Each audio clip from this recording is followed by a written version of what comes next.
If you're experiencing a server timeout issue in Apex Legends, follow these steps to troubleshoot and potentially resolve the problem.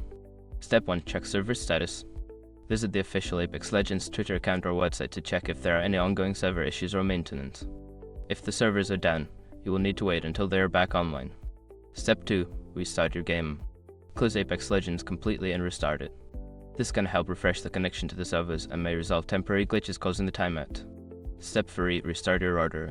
Unplug your router from the power source, wait for about 30 seconds, and then plug it back in.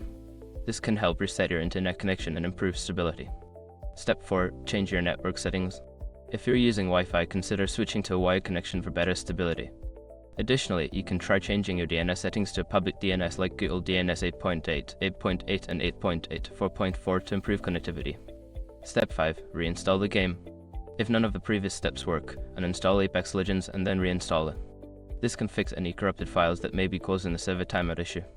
By following these steps, you should be able to address the server timeout issue in Apex Legends. If the problem persists, consider reaching out to EA support for further assistance.